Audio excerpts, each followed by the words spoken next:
영상을 시청해주셔서 감사합니다. 얼마 전 한국에서 열린 ADX 2011에서 공개된 한국의 무기가 전 세계 사람들을 충격에 빠뜨렸습니다. 그 중에 가장 눈에 들어온 것은 바로 한국 공군 전투기들이었는데요. 그동안 한국은 군사 보안 문제로 전투기 실물을 공개하기를 거부해왔지만 올해는 이례적으로 한국의 F-35LA 등 첨단 무기 실물들이 많이 공개됐습니다.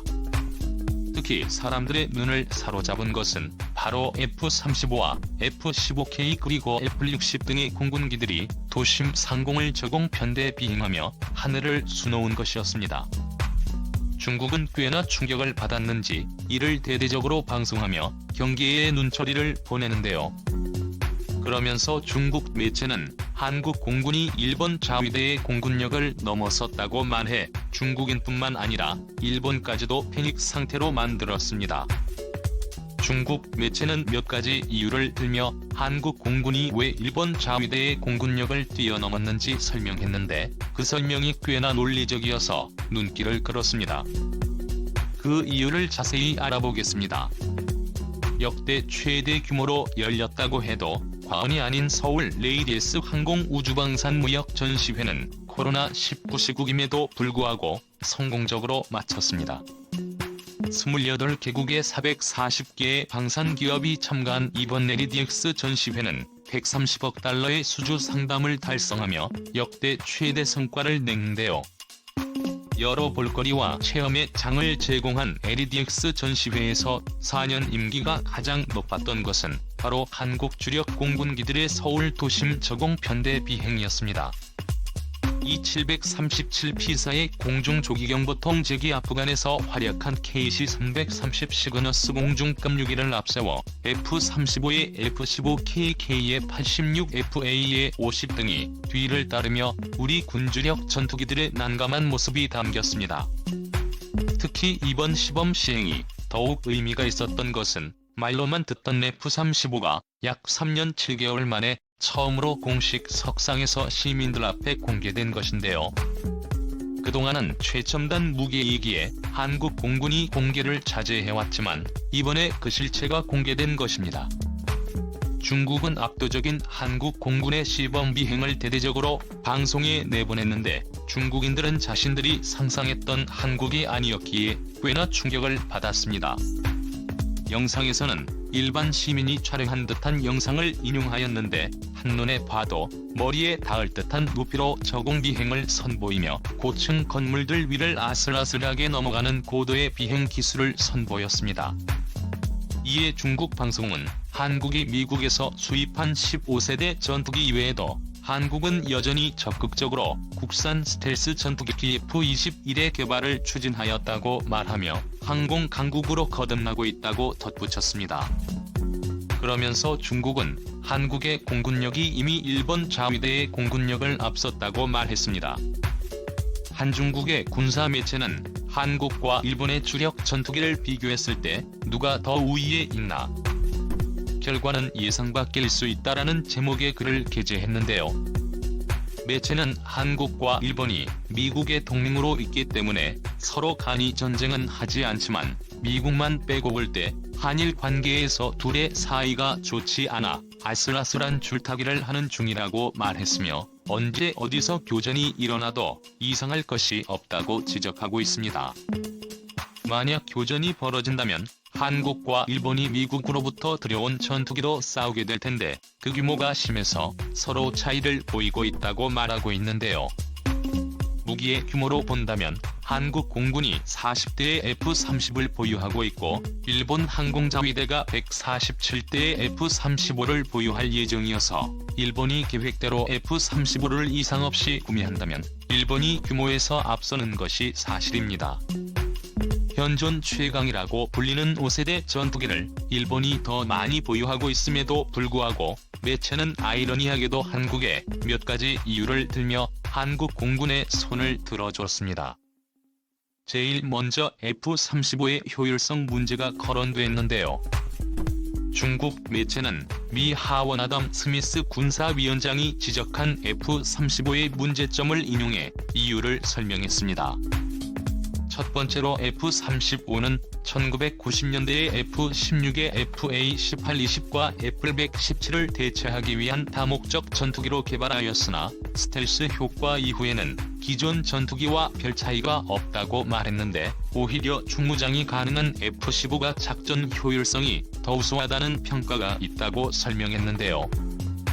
한마디로 현재는 스텔스 전투기가 필수적이긴 하지만 많은 대수가 필요한 것은 아니라고 전했습니다.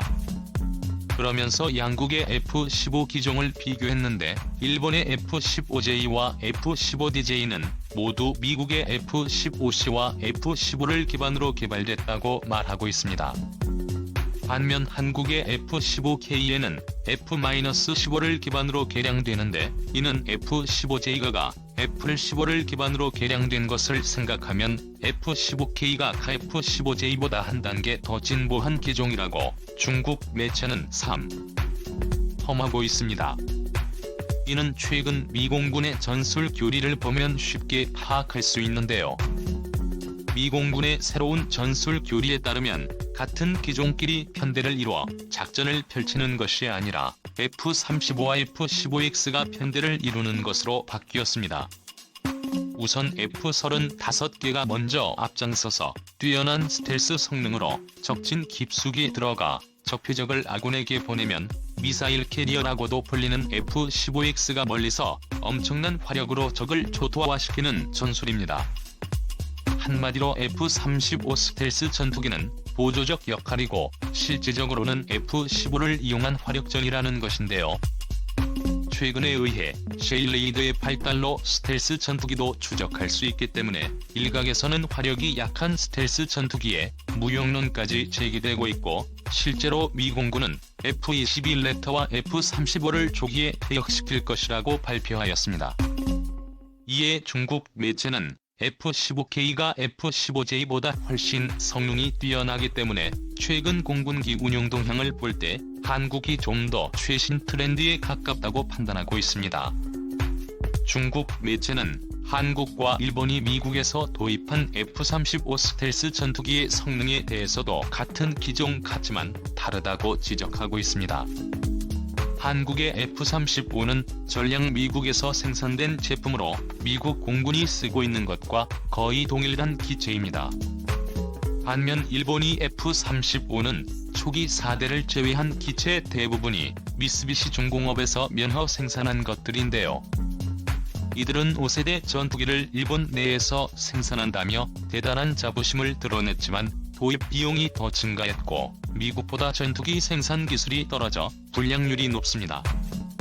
때문에 일본 항공자위대는 훈련 도중 F-35 전투기 한 대가 미사와시 동쪽 약 35km 태평양 해상을 비행하다 추락하는 사고가 일어났는데 공군용 F-35의 기종의 추락 사고는 전 세계에서 일본이 처음이었습니다. 실종된 F-35E는 미쓰비시 중공업 생산분 중 일대로 이 때문에 미 태평양 사령부는 추락한 기체가 중국이나 러시아로 넘어갈 것을 우려하며 기체를 회수하기 위해 고생했다고 중국 매체는 밝혔는데요. 가장 큰 차이를 보이는 것은 한국과 일본이 각각 개발한 자국산 전투기에서 차이를 보인다고 전했습니다. 일본이 개발한 F의 전투기는 사실 F-16의 일본판이라고 중국 매체는 보고 있습니다. 개발 초기에는 일본이 F-1을 개발했을 때 F-16급의 전투기를 개발할 수 있게 됐다며 대대적으로 홍보했지만 사실 일본의 국산 전투기 개발은 F를 위해서 멈췄는데요.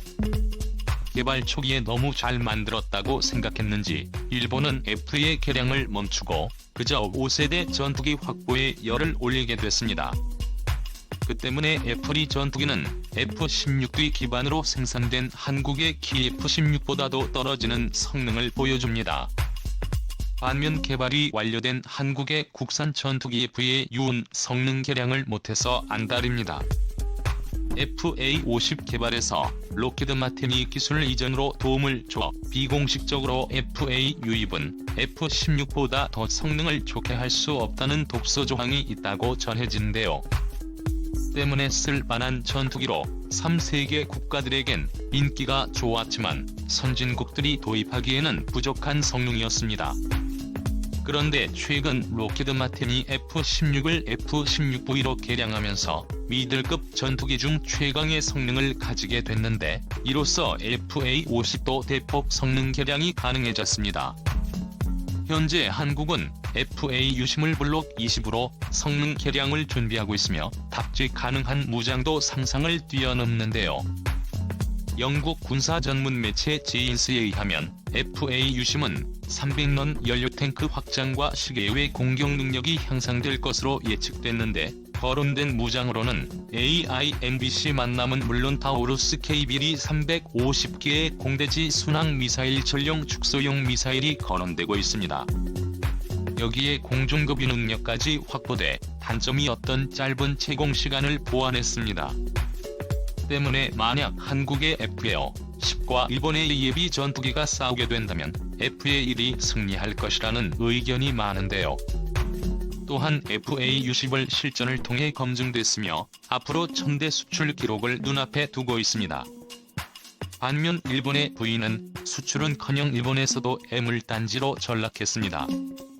최근 일본 항공자위대는 이륙하자마자 F-2 전투기가 비상 착륙하는 일이 발생했는데요. 타국 항공기에 맞서 긴급 발진에 나섰던 일본 항공자위대의 F-2 전투기에서 이륙 5분 만에 조종석 덮개 캐노피가 떨어져 나가는 사고가 발생했습니다. 이에 원인 규명에 나섰던 일본 항공자위대는 F-2 전투기의 조종석 덮개가 떨어져 나간 건 덮개가 잡히지 않았기 때문이라는 조사 결과를 발표해 충격을 줬는데요. 그러면서 캐노피가 잠기지 않을 경우 조종석의 경보등이 켜지는데도 조종사는 확인하지 못했다고 말했는데, 이는 정비사 또는 일본 조종사 잘못으로 자위대의 군기강에 문제가 있다고 말했습니다. 중국 매체는 한국이 KF-21의 개발을 완료하게 된다면 실제로 아시아에서 가장 위험한 국가가 될 것이라고 설명했는데요.